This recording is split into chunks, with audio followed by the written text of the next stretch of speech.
Halo semua, apa kabar? Ya, berjumpa lagi dan saya Erwin Spandi dari channel YouTube Minter Stocks Indonesia. Bagaimana trading Bapak Ibu hari ini? Oke banget ya? Grup kita hari ini dapat profit luar biasa. Dari mana? Ya, dari ESA ya. Luar biasa sekali. Nggak nyangka-nyangka bisa begitu. Dan ada yang nanya nih tadi nih. Pak Erwin, kok bisa dapat ESA? Atau satu lagi, ada pertanyaan ini lagi. Kan minggu lalu saya liburan. Dan liburan saya cerita kalau saya dapat profit dari Saratoga. Dan lumayan banyak ya, naiknya sampai puluhan persen. Satu minggu itu Saratoga hit 26%. Masih diikuti, hari ini masih ada kenaikan. Intinya adalah, pertanyaannya adalah, kok bisa sih bisa dapat saham yang dalam beberapa waktu, dalam satu kurun waktu naiknya bisa seperti itu. ESA minggu ini udah 20-an persen juga ya, 20-an persen.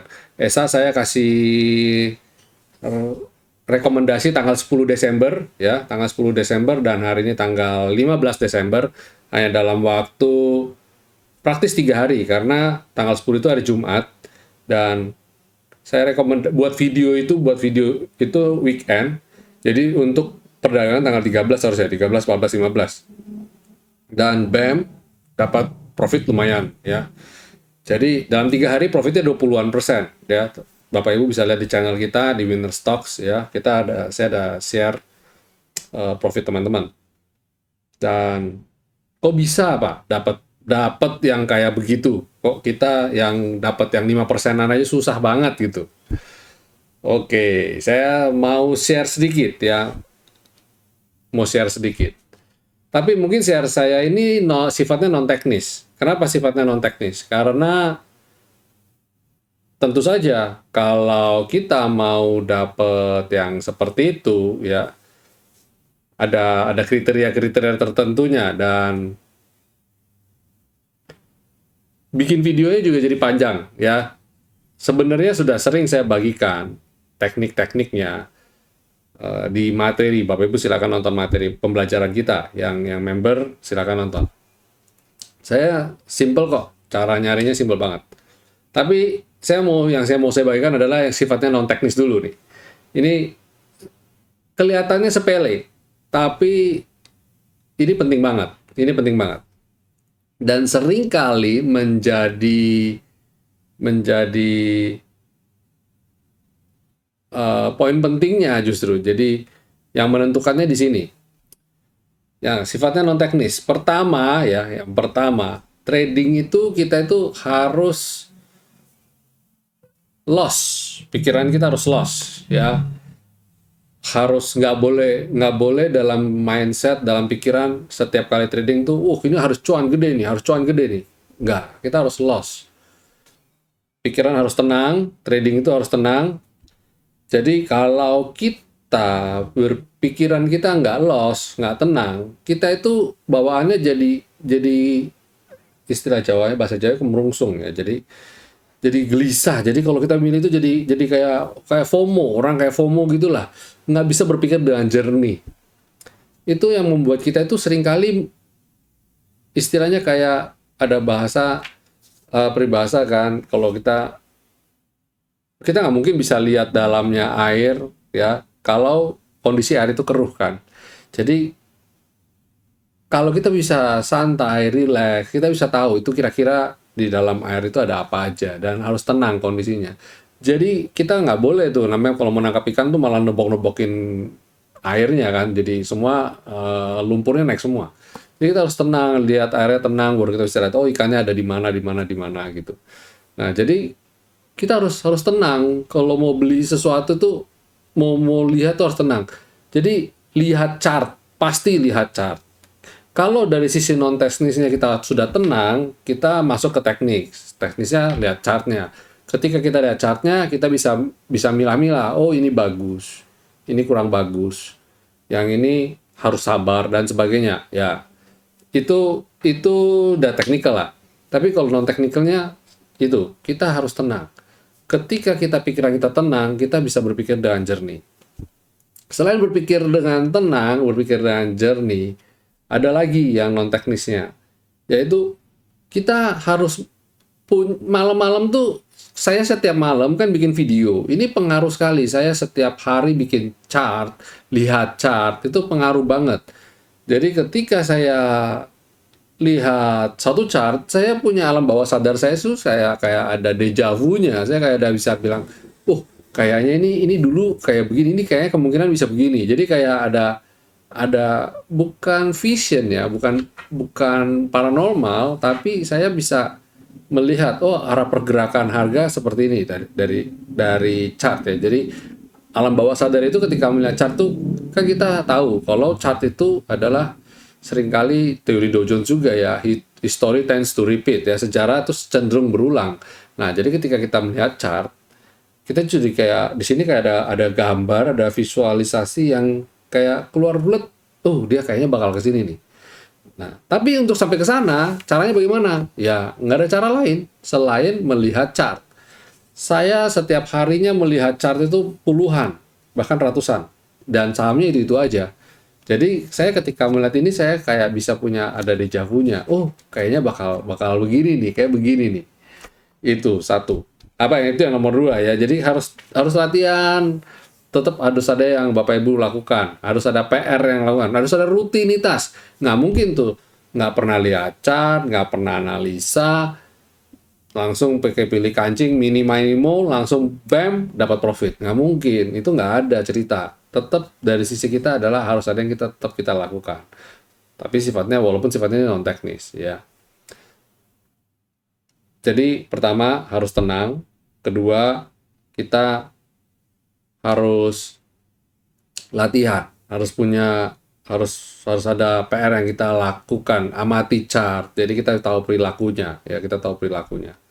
Terus yang ketiga, kita tuh harus tidak boleh takut rugi, ya. Kita tidak boleh takut rugi. Ketika kita mau beli sesuatu, bawaannya itu harus siap rugi dulu, harus siap rugi. Contoh. Ketika kita mau masuk ESA, di tanggal 13, dia itu coba Bapak Ibu perhatikan chartnya, dia ada swing. Dan ketika dia swing, cenderung orang tuh jadi nggak berani, walaupun ditutupnya hijau. Nah, waktu menjelang dia mau ditutup hijau, kita harus mulai memberanikan diri, kita harus berpikir untuk, ini kayaknya oke nih, kayaknya boleh untuk masuk ya. Tapi kita harus ukur ketika kita masuk, kita harus tahu, saya siap rugi sekian di sini, jadi saya berani untuk entry. Nah, itu non teknis tuh, keberanian itu, psikologi trading itu nggak bisa lewat buku, nggak bisa kita kayak matematika, 1+1 sama dengan 2, nggak bisa. Itu harus dialami, harus punya experience, dan juga harus ada support ya, dukungan dari teman-teman, dari grup, dari mana ya. Jadi harus ada support. Jadi Bapak Ibu harus punya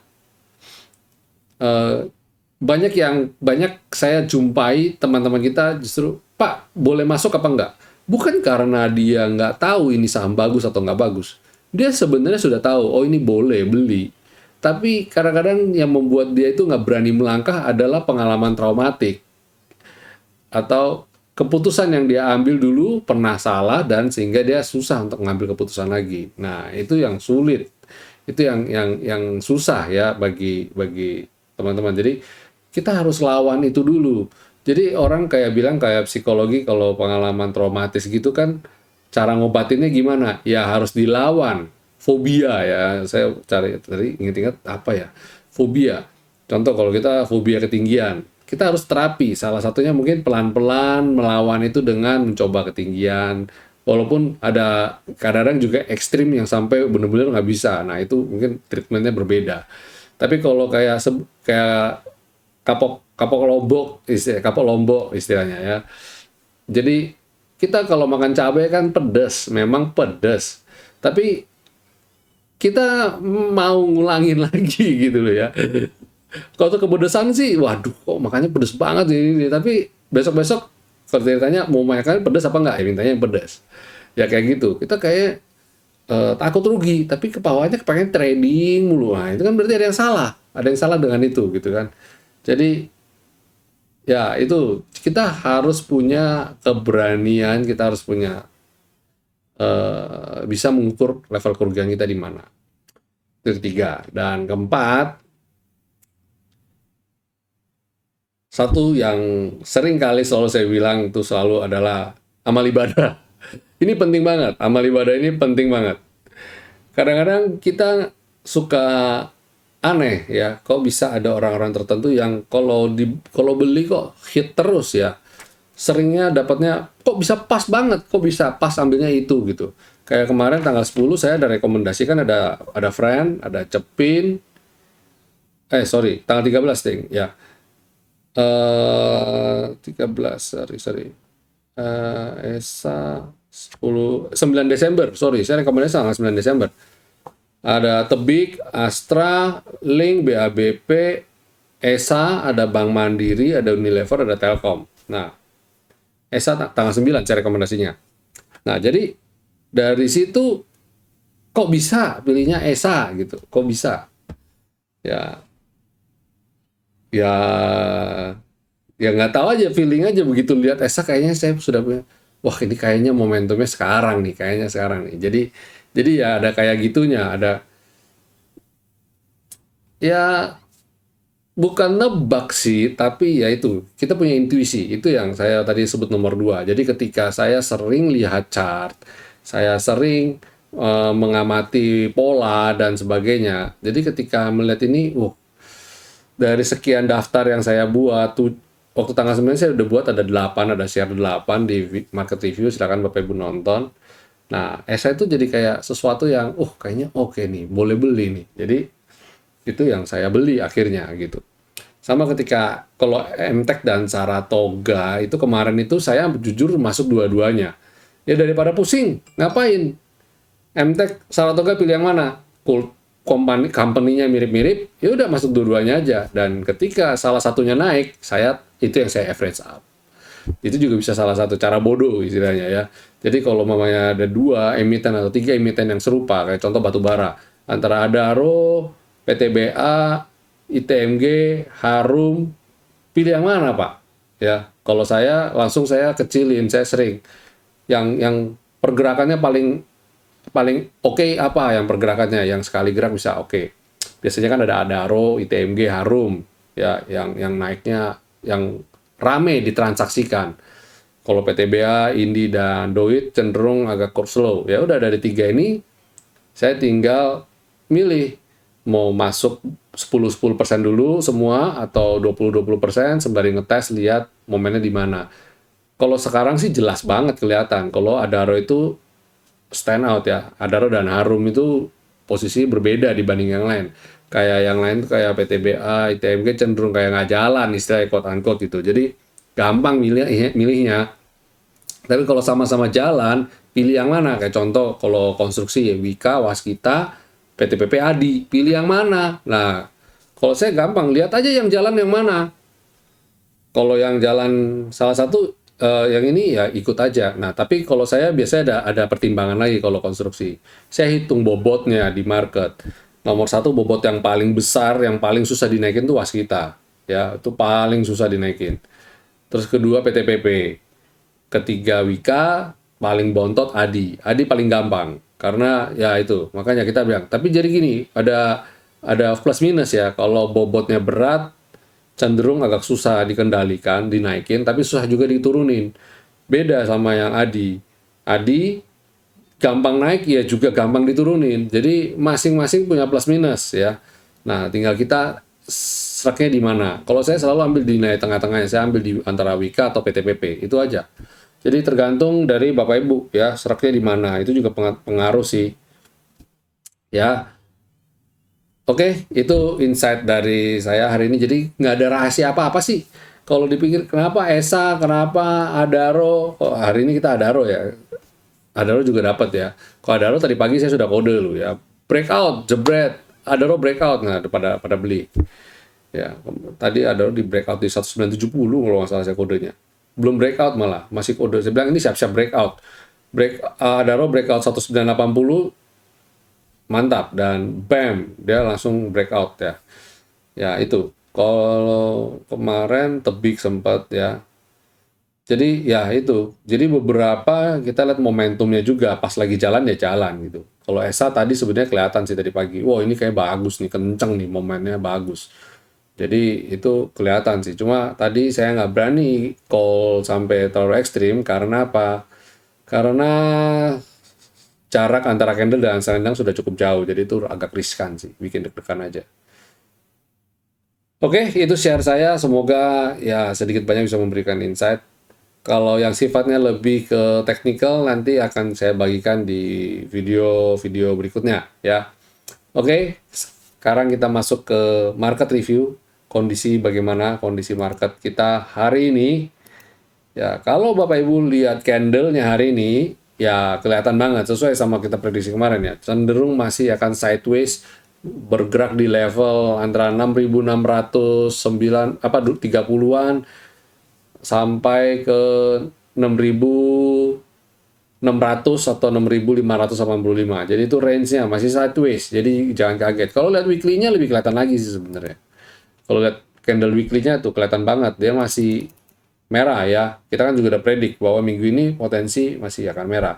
Nah, 2 minggu di depan nanti ini yang jadi momentum kita dari tanggal 20 sampai 24 dan 27 sampai 31. Wah, itu momentum kita di situ. Incaran saya di situ di 2 tanggal itu ya sih akan rally. Jadi sekarang ini ya coba aja cari-cari emiten-emiten mana yang layak untuk di buy on weakness. Oke? Nah, ini komposa kita. Dan hari ini asing kalau di pasar reguler dia membuka net buy 180. Tapi di nego asing net sell 700-an something miliar. Jadi kalau di total net buy sell-nya sekitar 500-an bio. Tapi saya lebih suka lihat di regulernya aja. Ini net buy ya oke lah. Berarti masih karena apa? Karena transaksi ini real. Kita kelihatan ya di bid overnya kelihatan dia tektokannya. Jadi kalau dia terdeteksi net buy 180 miliar ya chance-nya untuk besok untuk comeback untuk rebound cukup besar. Dan hari ini transaksinya juga lumayan naik 10,88 triliun walaupun volumenya masih low ya. Tapi it's okay ya. It's okay karena walaupun kalau candle-nya jadi galau-galau gini gimana Pak? Ya nggak apa-apa. Ya toh setidaknya volumenya juga transaksi sudah mulai naik.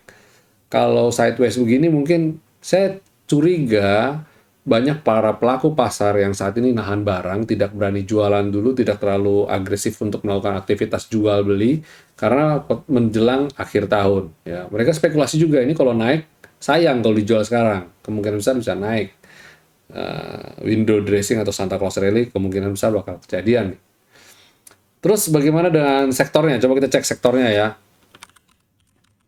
IDX Basic masih sideways ya, nggak usah kemana-mana, nggak usah dibahas lah ini ya. Kalau breakout 1220 keren lah ini.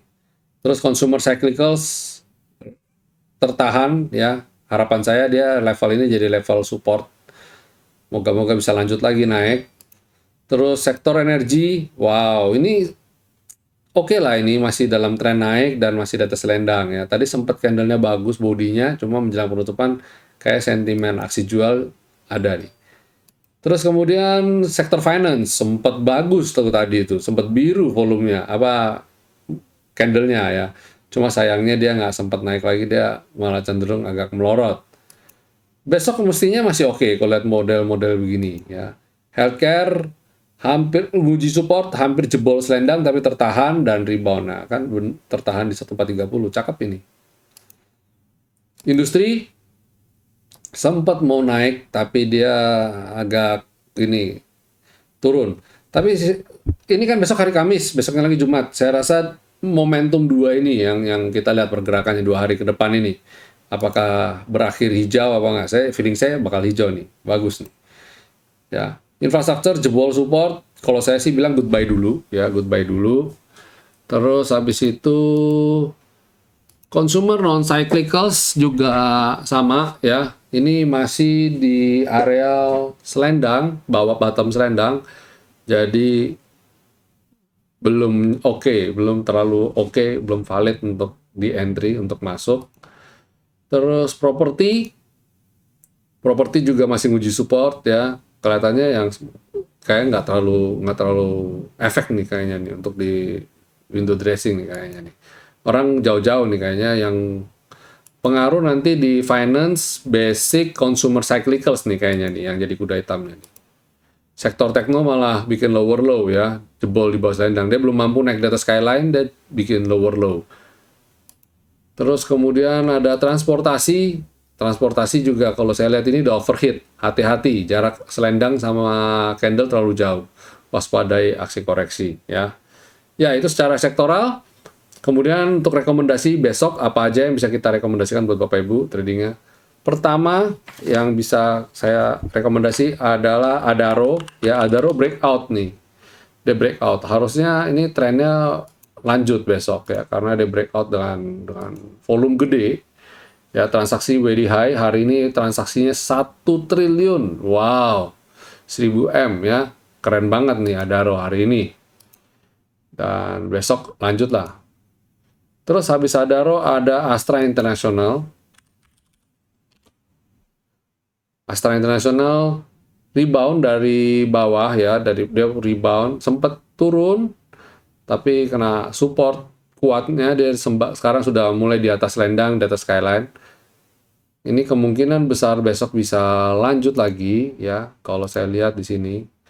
Kalau besok Astra International bisa naik di atas 6.000, ini oke. Apalagi volume juga di atas rata-rata transaksi hari ini. Nice. Kemudian ada INTP. INTP itu buy on weakness karena dalam beberapa waktu kemarin itu dia naik, terus dia koreksi, swing, dan dia tertahan di level support. Dari atas selendang juga. Ini kalau dia breakout level ini mestinya keren nih, mestinya cakep nih. Ya, ini buat besok nih 12.500. Kalau dia bisa breakout 12.500, wow. Oke, sementara itu dulu Bapak Ibu video kita. Jangan lupa untuk selalu dukung channel ini, Binostox Indonesia. Subscribe dan nyalakan tombol loncengnya. Jadi ketika kita upload video, Bapak Ibu bisa dapatkan notifikasinya. Oke?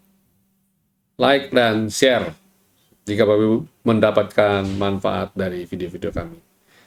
Sampai jumpa semuanya. Stay safe, stay healthy, stay strong. Happy cuan, dan God bless you all.